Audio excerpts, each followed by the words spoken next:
यानंतर मी मंचावरती आमंत्रित करतोय, 1 महिन्यापासून सातत्यानं माध्यमामध्ये जी चर्चा ज्यांच्याबद्दल चालू आहे त्यांना आमंत्रित करण्यापूर्वी मी एक शेर त्यांच्याबद्दल व्यक्त करतोय। मुश्किलें जिंदगी में सबको करती है तंग, मुश्किलें जिंदगी में सबको करती है तंग, जीत जाते हैं वो जो हिम्मत रखते हैं संग। मी आमंत्रित करतोय राज्याचे अन्न नागरी पुरवठा मंत्री नामदार धनंजय मुंडे साहेब यांना की त्यांनी या ठिकाणी आपलं मार्गदर्शन करावं।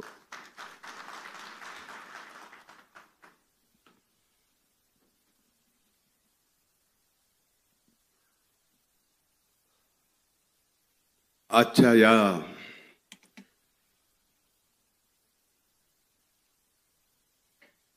अजित पर्वाच्या नवसंकल्प शिबिरास उपस्थित आपले राष्ट्रीय अध्यक्ष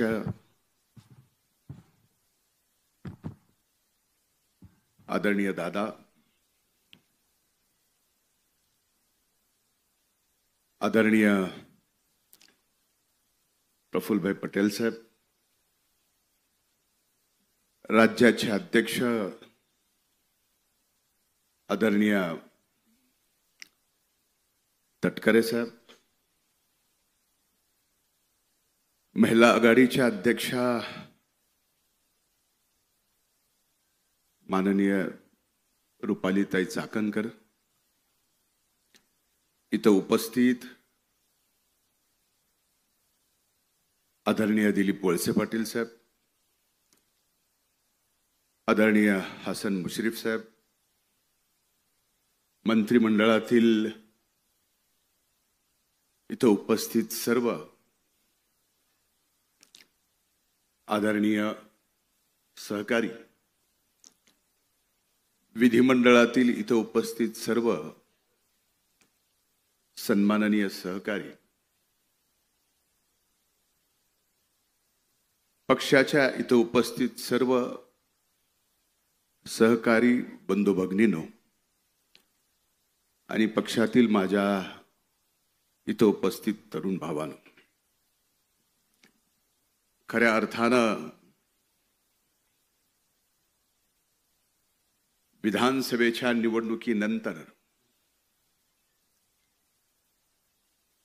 त्याच्या अगोदरही आपण अजित पर्व म्हणून पक्षासमोर एक दादांचा विश्वास महाराष्ट्राच्या जनतेसमोर ठेवला। विधानसभेच्या निवडणुका झाल्या, खऱ्या अर्थानं महाराष्ट्राच्या जनतेने दादांच्या नेतृत्वावर विश्वास ठेवला आणि आज विधानसभेमध्ये सत्तेत येऊन अजित पर्व पुन्हा चालू झालं आणि त्यासाठी आपल्याला नवा संकल्प घ्यावा लागतोय, तेही शिर्डीमध्ये। ही एक आगळीवेगळी आपल्यासाठी आनंदाची पण गोष्ट आहे आणि नव्या जबाबदारीची पण ही गोष्ट आहे। मी रात्री प्रवासात येत असताना विचार करत होतो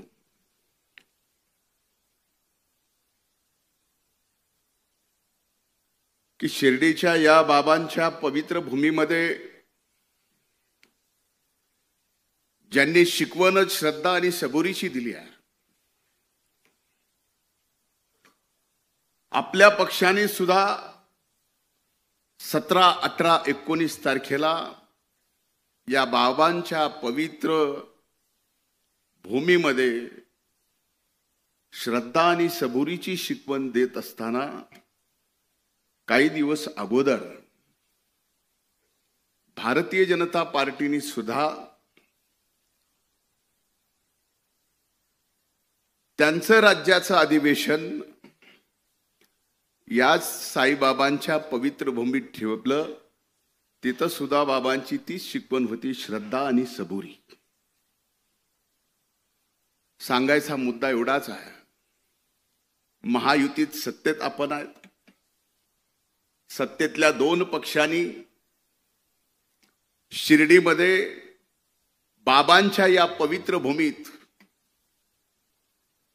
जिथं श्रद्धा आणि सबुरी शिकवली जाते,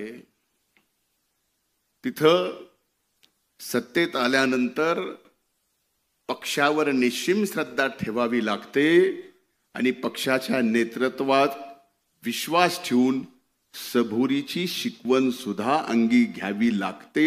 कदाचित हेच कारण असू शकतं म्हणून या शिर्डीच्या बाबांच्या दरबारात आज राष्ट्रवादी काँग्रेस पार्टीचं अजित पर्व एक नवसंकल्प आपल्याला हाती घेण्यासाठी या शिबिरात बोलवलेला आहे.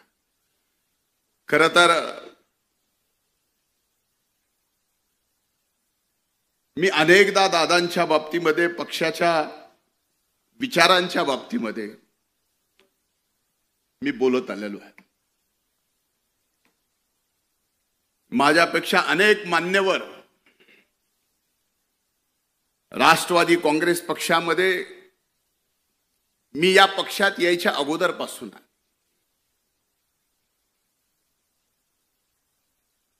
2012 पासून दादांच्या हाताला म्हणावं का बोटाला म्हणावं, बोटालाच धरून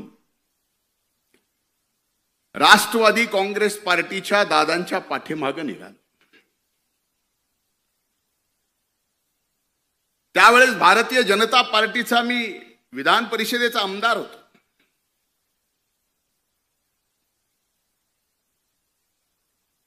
आमदारकीचा राजीनामा द्यायला लावला.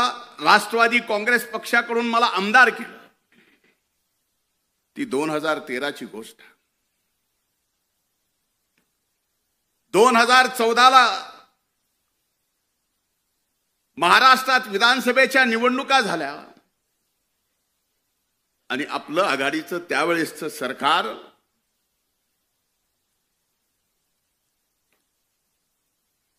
फार फरकाने पडलं आणि त्यावेळेसच्या भारतीय जनता पार्टीच्या सरकार आला. मला माहित नाही माझ्या त्यावेळेस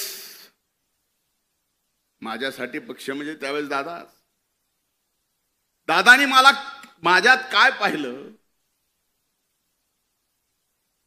आणि माझ्यावर विधान परिषदेच्या म्हणजे वरिष्ठ सभागृहाच्या विरोधी पक्ष नेतेपदाची जबाबदारी अतिशय कमी वयात माझ्या खांद्यावर टाकली. दादा म्हणूनच हा धनंजय मुंडे अजित पर्वच्या नवसंकल्पाच्या या शिबिरात एकदा विरोधी पक्ष नेता म्हणून 5 वर्षात 2दा मंत्री म्हणून आणि पुन्हा सरकार आले म्हणून 3ऱ्यांदा मंत्री म्हणून या ठिकाणी ताठमानानं उभं राहून बोलू शकतो. ही ताकद दादांची एकदा पाठीमाग उभी राहिली.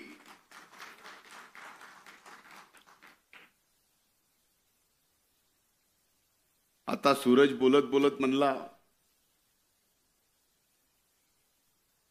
की 1-1.5 महिना झालं टीव्हीवर मी म्हणजे मी म्हणण्यापेक्षा जिल्हा आहे मी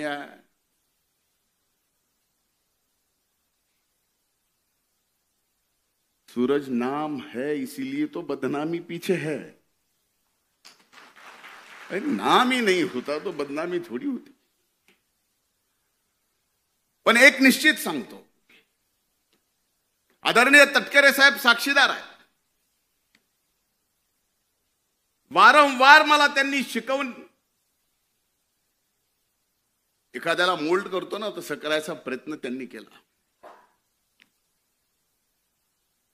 2014ला विरोधी पक्ष नेते पदाची जबाबदारी घेतल्यानंतर 2019 पर्यंत तटकरे साहेबांना आठवत असेल, तुम्ही अध्यक्ष होतात, मी विरोधी पक्ष नेता होतो, दादा आपले नेते होते. 1 नाही 2 नाही 3 नाही तर 4 वेळेस तशा पडत्या काळात पक्षाच्या हल्लाबोल यात्रेपासून परिवर्तन यात्रेपासून शिवस्वराज्य यात्रेपासून 4 यात्रा सत्ता नसताना महाराष्ट्रातल्या सामान्य माणसाचे प्रश्न आणि त्या प्रश्नावर आवाज उठून आपण 19च्या निवडणुकीला लढलोत. भलेही तेवढं मोठं यश आलं नाही, पण 14 पेक्षा चांगले आमदार या ठिकाणी निवडून आले. हे मात्र निश्चित राष्ट्रवादी काँग्रेस पक्षाच्या त्या काळातील कष्ट घेणाऱ्या प्रत्येक सहकार्याचा हे मान्य करायलाच पाहिजे. आता 19 नंतरचा पुढचा काळ तसा सांगणं कितपत योग्य आहे, पण सांगितला गेला पाहिजे. का सांगितला गेला पाहिजे? अगदी पहाटेच्या शपथविधीच्या बाबतीत त्याला पहाट म्हणत नाहीत असं दादा नेहमी म्हणतात.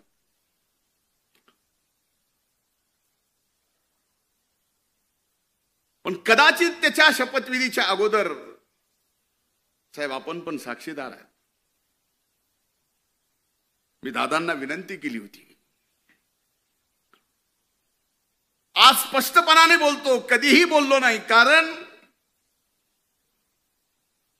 इथं फक्त आणि फक्त राष्ट्रवादी काँग्रेस पक्षाचे दादांचे एकनिष्ठ सहकारी आहेत म्हणून मी हे बोलायची हिंमत ठेवतो. त्यावेळेस मी म्हणलं होतं दादांना, तटकरे साहेब आपण साक्षीदार असाल तर हो म्हणा, शपथ घेऊ नका. का म्हणलो होतो?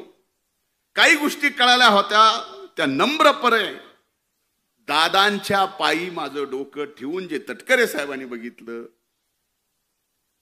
की म्हणलं दादा आपला घात होतोय. दादानी माझ्या डोक्यावर हात ठेवून म्हणले असला घातभीत काय होत नसतो, पण शेवटी व्हायचं ते झालंच. त्यावेळेसपासून आपल्या या दादांना विलन आणि खलनायक ठरवायचं षडयंत्र त्यावेळेस पासून चालू होतं. आज हे मी बोललो तर कुणाला कदाचित माहित नाही मधल्या काळात, पण ही वस्तुस्थिती आहे. वारंवार या महाराष्ट्रात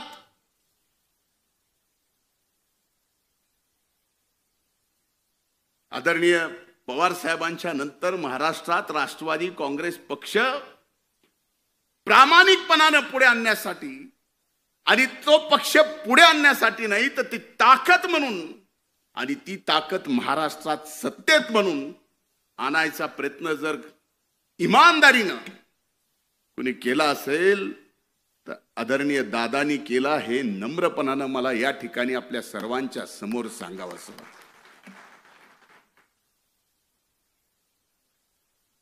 आता पहाट होती त्यामुळे त्या शपथविधीला मला येता आलं नाही, कारण पहाटेचं आपलं तसं जमत नाही. पण घेणं एक ना घेणं दोन, शिक्षा मात्र मला झाली. ही मान्य करता का नाही? माग कुणी जरी हो म्हणत नसलं तर महादेव शेखर भाऊ हो म्हणतायत.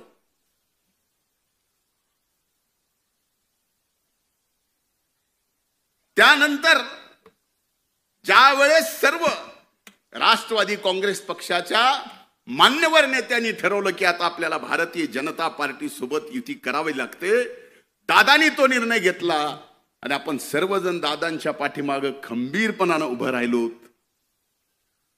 आणि आज खऱ्या अर्थानं अनेक वर्षापासून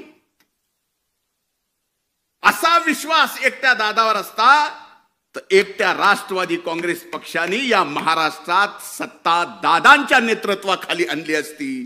पण वारंवार दादाच्या चांगल्या कामाला खलनायक ठरवायचं काम करण्यात आलं, त्याचमुळे हे घडलं नाही. लोकसभेची निवडणूक झाली. लोकसभेच्या निवडणुकीत दारुण पराभव झाला. मला अनेक जण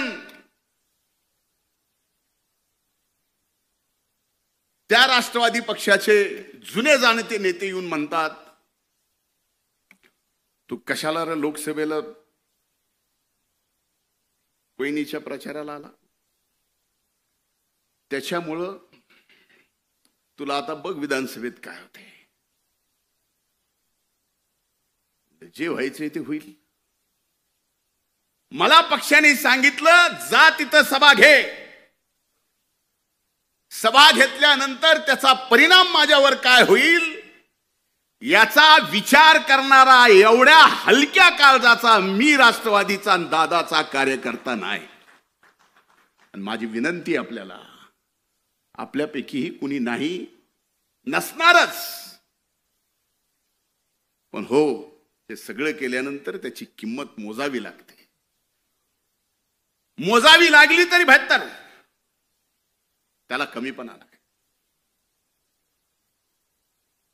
त्याचा राग धरला. जो संकल्प काही जणांना पाडण्यासाठी मुश्रीफ साहेब आहेत, आदिती माया, मैं खुद गब्बर है, वळसे पाटील साहेब आहेत, यांना पाडायचंच अशी यादी कमी नव्हती.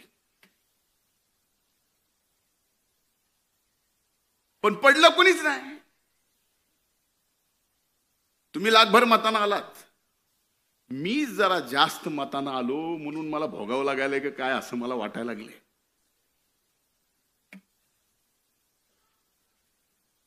पण ही वस्तुस्थिती आहे. काही जणांनी आता खरं खरं उघडं पडलंय. पण दादा एक निश्चित सांगतो, माझ्यावर तुम्ही विरोधी पक्ष नेते पदाची जबाबदारी दिली, तो काळ तुम्ही बघितला की एक विरोधी पक्ष नेता सुद्धा राज्याच्या मुख्यमंत्र्याला काही मुद्द्यावरती खाली वाकवू शकतो. तुमच्या डोळ्याने तुम्ही ते पाहिलं. सामाजिक न्याय मंत्रीपद दिलं, मी म्हणत नाही की तो माझ्यावर अन्याय होता,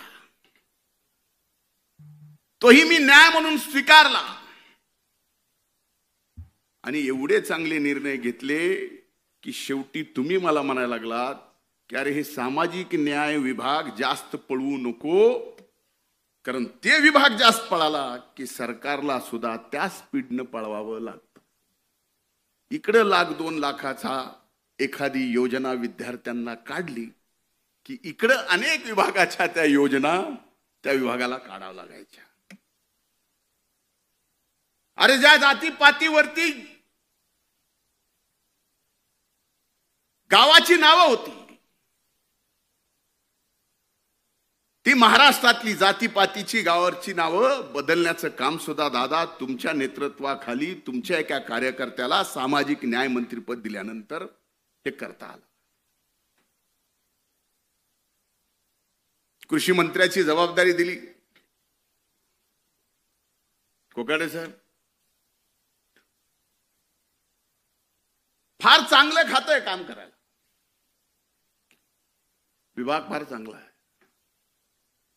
आपण सकाळी चांगलं काम करतो, खरंच चांगलं काम. आपण जिम्मेदारी दिली दादा, 1 रुपयात या देशात 1 रुपयात पहिलं राज्य आहे, ज्या राज्यात पहिलं राज्य आहे महाराष्ट्र, ज्या राज्यात 1 रुपयामध्ये पीक विमा योजना आणली. आज त्या पीक विम्याच्या बाबतीमध्ये सभागृहात दादा तुमच्या सगळ्यांच्या समोर पीक विम्याच्या बाबतीत आरोप झाले की ज्या 1 रुपयाच्या पीक विम्यामध्ये 11,000 कोटी रुपये पीक विमा कंपनीला या महाराष्ट्राच्या शेतकऱ्याला द्यावे लागले. हे रेकॉर्डवर आहे, मी सांगत नाही, पण तरी आरोप होतात. अनेक गोष्टीचे आरोप होतात. चिंता ही नाही की आरोप विरोधातले करतात, चिंता ही आहे दादा नवसंकल्प करताना की आरोप महायुतीतले करतात. चिंता तो इस बात की है. आज धनंजय, आज मी गटलोय म्हणून मला, उद्या अनेक जण आहेत ते गटलेत म्हणून त्याला, पण पक्ष म्हणून आमच्या सारख्याला दादा काही नको. आम्ही इथं सगळेच कुणाशीही लढू, कुणाशीही घेटू, परवा नाही. तुम्हाला माहिती आहे, आपल्यापैकी अनेक जणांना माहिती आहे, त्या स्वर्गीय मुंडे साहेबांच्या विरोधात कुणी बोलायला आणि लढायला त्यावेळेस तयार नव्हतं. दादा फक्त तुम्ही माझ्या मागं होतात म्हणून त्या परळी वैद्यनाथ मतदारसंघात 14ला हरलो असेल, 19ला दादा पक्ष सत्तेत आला नाही, पण परळी विधानसभा मतदारसंघ कधी कुणी विचार केला नव्हता राष्ट्रवादी काँग्रेस पक्षाच्या घड्याळावर निवडून येईल. दादा आणून दाखव. बळ दिल्यानंतर आणि आपल्या मागे नेता आहे हे बघितल्यानंतर अनेक जण एव्हरेस्ट सारखा डोंगर सुद्धा चढून तिथं आपल्या पक्षाचा झेंडा लावू शकतात. हे एक उदाहरण द्यायचं म्हणून मी परळीचं दिलंय. समजू नका की मी काय दिवे लावलेत ते, असं बिलकुल नाही. वस्तुस्थिती आहे. अनेक गोष्टी सांगितल्या पाहिजेत. आज एकीकडं ह्या सगळ्या परिस्थितीमध्ये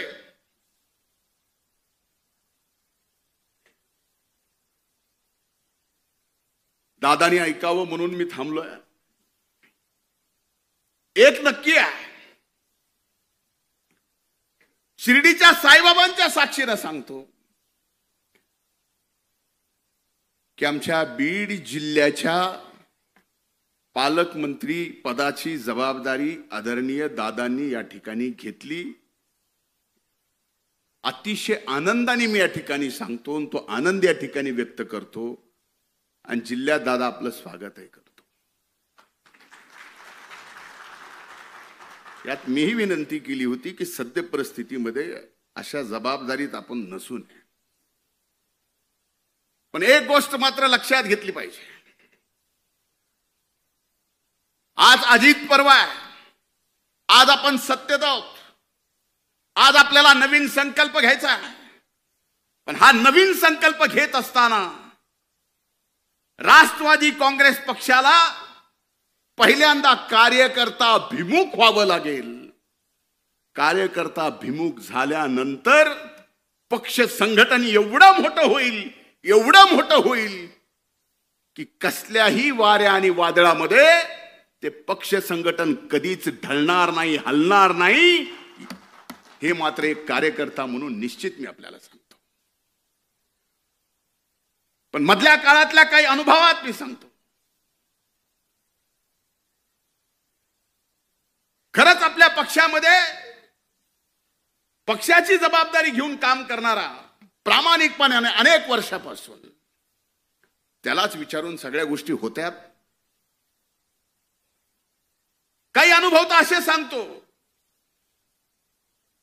की आपल्या पक्षाच्या प्रमुख कार्यकर्ता असेल, नेता असेल, त्याची जर काटाला लावायची आहे, त्याची जर नीटनीटकी करायची आहे, तर त्याला इतर पक्षाच्याही गरज नाही.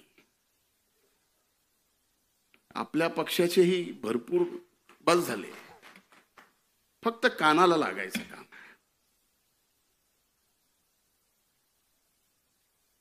यानी काय होणार आहे? जे दादा तुमच्यासारख्या एका नेत्याने माझ्यासारखा कार्यकर्ता घडवला, भले आज लोक मला नेता समजत असतील, पण माझ्यातला कार्यकर्ता मी मरेल, पण माझ्यातला कार्यकर्ता मी कधीच मरू देणार नाही. त्यावेळेसच नेता जिवंत असतो. त्याच्यातला कार्यकर्ता मेला त्यावेळेस नेता संपला, पक्ष संपला. आणि माझ्यातला कार्यकर्ता मी कधीच मरू देणार. आज अनेक जण लोकसभेच्या प्रचाराचा मी विषय बोलत नाही, पण विधानसभेच्या प्रचारात मला सगळीकडून घेरला असताना मला अभिमन्यू करायचा प्रयत्न केला होता. पण विधानसभेच्या अगोदरच मी सांगितलं होतं की मी अभिमन्यू नाही, मी धनंजय आहे. पण आपल्यापैकी अनेक जण आहेत की हे काम करत असताना सुद्धा आपल्या सगळ्यांच्या प्रचाराला मी इमानदारीने आलो आणि जेवढं कठोर ज्या पद्धतीने बोलायचं, कोकाटे साहेब आपणही इथं आहात, अनेक जण आहेत. बाबासाहेब पाटील फॉर्म भरायच्या दिवसात लामटे साहेबांच्या गेलो, अगदी उद्या मतदान आहे, आदल्या दिवशी इथं विजयराजे पंडित साहेब असतील, त्यांच्यासाठी गाव टू गाव फिरलो मी. माझ्या मतदारसंघात फक्त 5 गावात गेलो होतो. मग ह्या अशा काम करणारा, फक्त नावाला नेता पण काम करणारा माझ्यासारखा कार्यकर्ता ज्या वेळेस कुठल्या तरी एका कारणाने फक्त मला टार्गेट करायचंय, त्याला कारण काय हे आपल्याला माहिती आहे.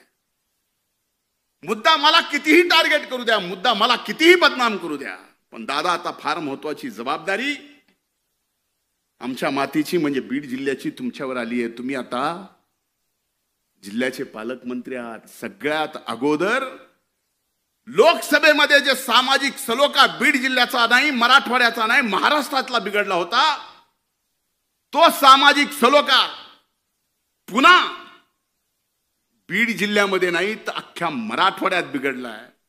आज आपण या ठिकाणी शिवशाहू फुले आंबेडकरांच्या विचारांनी भारतीय जनता पार्टी सोबत महायुतीमध्ये आहेत. भारतीय जनता पार्टीला सुद्धा शाहू फुले आंबेडकरांच्या विचाराचा काही अडचण नाही, त्यांनी सुद्धा आपल्याला घेतलाय.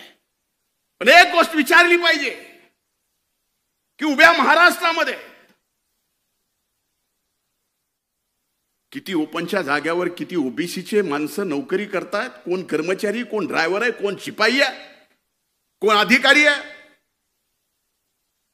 याच्यावरती जर उघड आकृती बंद जर जाहीर होऊ लागला आणि त्याच्या चर्चा मात्र सबंध महाराष्ट्रात होऊ लागल्या, तर खरंच का आपण शिवशाहू फुले आंबेडकरांच्या विचाराचे आहोत असे प्रश्न आम्हाला विचारले जातात. पावला पावलावर प्रश्न आमचे विचारले जातात. याच्यापेक्षा तुम्हाला दादा माहिती आहे, प्रशासन तुमच्या हातून जेवढं मजबूत होतो तेवढं कुणाच्याच नाही. कधीतरी तुम्ही सुद्धा अगदी वरिष्ठ प्रशासनाच्या सर्वांना विचारा की हे जे चाललंय हे बरोबर आहे. यानी या महाराष्ट्रातला सामाजिक सलोखा व्यवस्थित राहणार आहे. यामुळे शिवशाहू फुले आंबेडकरांचा विचार घेऊ एकमेव आपला पक्ष जो इमानदारीनं, निष्ठेनं, यांच्या निष्ठेचं काम जे आपण हाती घेतलंय ते करतोय, ते खरंच पुढे आपण घेऊन जाणार आहोत का? कदाचित ह्या गोष्टी माझ्या तुम्हाला मिनिटासाठी लागतील, पण लागू द्या. मैं आईना हूं, आईना दिखाऊंगा जो. पण ही वस्तुस्थिती आहे. कसं तरी लोकसभेच्या निवडणुकीनंतर सामाजिक सलोखा या महाराष्ट्रात विधानसभेच्या निवडणुकीनंतर बदलला, पण पुन्हा कुठलं तरी कारण काढायचं. हो, बीड जिल्ह्यामध्ये मस्साजोगचे आमचे सरपंच संतोष देशमुख यांची निर्गुण हत्या झाली. ज्यांनी केली ती गुन्हेगार, त्या कृत्याचं कुणीही समर्थन करू शकत नाही. आणि ज्यांनी केले असेल त्यांना फासावर लटकवलंच पाहिजे. आज प्रत्येक जाती धर्मात 5-10% गुन्हेगार आहेतच. कुणी उठून सांगावं की हो माझी अशी जात आहे, हो असा माझा धर्म आहे, एकही गुन्हेगार सापडणार नाही. सांगावं.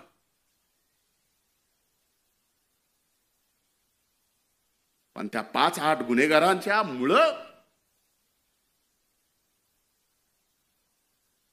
उभ्या महाराष्ट्रामध्ये जर मीडिया ट्रायल होत असेल एका जातीचे, ओबीसीचं, तर लोक आता एवढे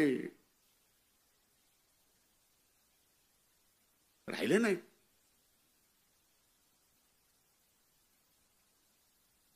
बीडचा बिहार,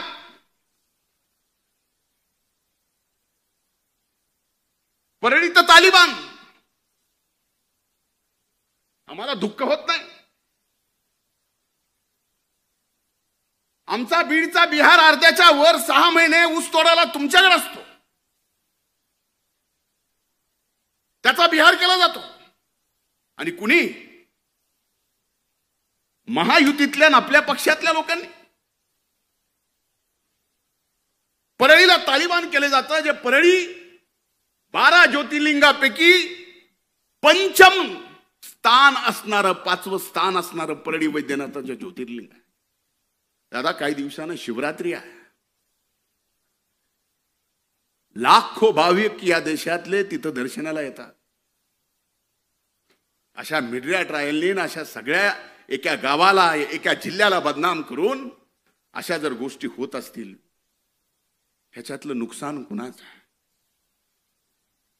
भले आम्ही राजकारणात राहू, नाही संपू, पण पिढ्या ना पिढ्या पुढच्या तुम्हा आम्हाला कधीच विसरणार नाहीत. ही काय करून ठेवलंय? माझी हात जोडून त्या बाबतीतली विनंती आहे. अरे, आमच्यासारखे माणसं लढणारे, मला माहिती आहे दादा, कुठल्या कुठल्या प्रसंगात, माझ्या वाईट प्रसंगात या पक्षाने माझ्या मागे उभं राहिलेत. मी ते कधीच विसरू शकत नाही, मरेपर्यंत विसरू शकत नाही. मेल्यानंतर माझी अग्नी दिली तर त्या अग्नीतला धूर सुद्धा तुमच्या उपकाराची परतफेड करू शकत नाही दादा, मला माहिती आहे. असे प्रसंग कुणावर आले नाहीत, आणि असे प्रसंग कुणावर आले तर आमच्यासारखे कार्यकर्ते सुद्धा कुठं थांबले नाहीत. कुणी अंगावर आलं तर आम्ही सुद्धा आमच्या नेत्यासाठी शिंगावर घ्यायचं कमी केलं नाही. आत्ताच्याच प्रसंगात एक गोष्ट तुमच्या सगळ्याच्या समोर आली की मी मुंबऱ्याला नजीब मुल्ल्याच्या प्रचाराला का आलो, म्हणून ते सगळं चाललंय. ह्या सगळ्या गोष्टीचा विचार होणं आवश्यक आहे. आमच्या सारख्यानं एक लहान मतदारसंघ ज्यावेळेस पक्षासाठी बांधलाय, लहान, ज्या गावामध्ये दादा तुमच्या हाताला हात धरून तुमच्या सोबत आलो, त्यावेळेस त्या गावात आम्ही ज्यावेळेस दगड खाल्ले, 5 वर्ष लागू दिले नाही, तुमचा फोटो लावून त्या गावात ग्रामपंचायत राष्ट्रवादी काँग्रेस पक्षाची आणली. का? माग बघितलं की आम्हाला लक्षात यायचं दादा आहेत. बस कधी कधी आमच्या सारख्याला आता वाटायला लागले, माग बघितल्यावर कोण आहे, आम्हीच दचका लागलो. पण आता ही वेळ नाही. सांगायचा हेतू एवढाच आहे, मी आपल्यापेक्षा अनुभवाने प्रचंड लहान आहे. कधी कुणाला वाटतं मी सिरियस नाही. चुका काढायच्याच ठरल्या, टीकाकार व्हायचंच ठरलं तर माझ्यासारखं टीकाकार कुणीच होऊ शकत नाही. प्रत्येकाच्या अंगी आहेत, माझ्या असू शकतात. पण आज जर दादांच्या अथक परिश्रमातून, आपल्या सर्व मान्यवराच्या अथक परिश्रमातून पुन्हा महायुतीत आपण सत्तेत आलो असोल, आणि आपल्याला जर नवसंकल्प हाती घ्यायचा असेल तर कार्यकर्त्याला ताकद देताना त्या कार्यकर्त्यावर तेवढाच विश्वास सुद्धा ठेवला पाहिजे जेवढा विश्वास आमचा आमच्या नेत्यावर. अविश्वासाने मजबूत संघटन उभं राहू शकत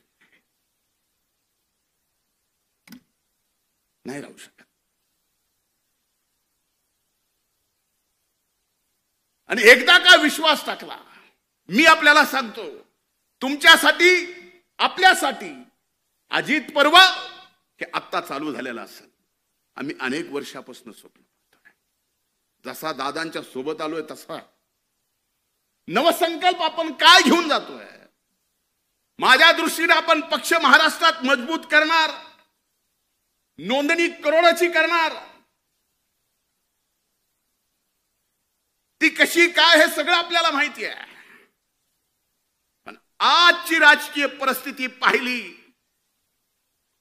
आणि येणाऱ्या 5 वर्षानंतर आपण जर येणाऱ्या 5 वर्षाच्या राजकीय परिस्थितीचा आजपासून अंदाज बांधायला लागलो तर हो, नक्कीच या महाराष्ट्रात दादांच्या नेतृत्वाखाली हा राष्ट्रवादी काँग्रेस पक्ष 1 नंबरचा पक्ष होऊ शकतो.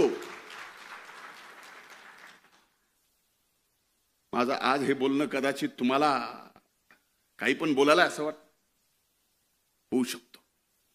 आणि त्याची पहिली परीक्षा काय? आता आदरणीय मुश्रीफ साहेबांनी सांगितलं, पावसाळ्याच्या आत महानगरपालिका, नगरपालिका, पंचायत समिती, जिल्हा परिषदेच्या निवडणुका आहेत.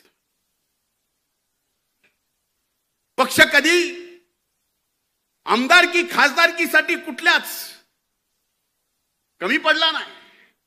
पण आज पक्षाच्या वतीनं मी आपल्याला सांगतो की या नगरपालिकेच्या, महानगरपालिकेच्या, पंचायत समितीच्या, जिल्हा परिषदेच्या तुमच्या निवडणुकीला सुद्धा हा पक्ष कुठंच कसाच कसल्याच अर्थानं कमी पडणार नाही. पण आपल्याला जिंकायचंय हा नवसंकल्प आहे पहिला.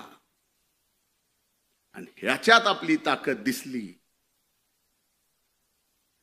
तर पुढे बघा सर्व गोष्टी. मला इशारा आला, इशारा एक ही जन मुझे दे सकता है, मतलब मैं समझ सकता हूं. देने वाले तो बहुत देते, लेकिन समझने वाले को समझना तो चाहिए. बहुत वक्त बाद की माफी चाहता हूं.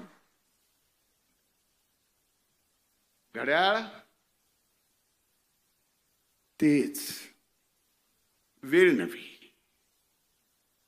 त्यामुळे माझी आज या अजित पर्वाच्या नवसंकल्प शिबिरामध्ये मला बोलायला परवानगी दिली त्याबद्दल पक्षाचे मी हृदयपूर्वक आभार. आणि दादा एक शब्द देतो पक्षासाठी, मी एक निष्ठावान कार्यकर्ता आहे. माझी जडणघडण कार्यकर्त्यातून झालेली आहे. उद्या तुम्ही माझ्यासारख्यावर पौंडेचेरीचा जरी जबाबदारी दिली ना तरी तिथं जाऊन पूर्ण वेळ काम करायची तयारी माझ्यासारख्याची आहे. त्याच्या बाबतीत काही म्हणजे मी काही जरी म्हणत असलो तर ही वस्तुस्थिती, कारण हे मी डोळ्यात डोळे घालून आपल्या पक्षाच्या सर्वांच्या समोर बोलतोय. आणि ही जबाबदारी आपण सगळ्यांनी घेतली पाहिजे. मी उदाहरणानं म्हणजे 2 मिनिट हसावं म्हणून, पण आपल्या जे शक्तिस्थळ आहेत ते आणखीन मजबूत करायची वेळ आहे. हेच खरा अजित पर्व आहे, हेच खरा नवीन संकल्प आहे. खूप खूप धन्यवाद. जय हिंद, जय महाराष्ट्र, जय राष्ट्रवादी.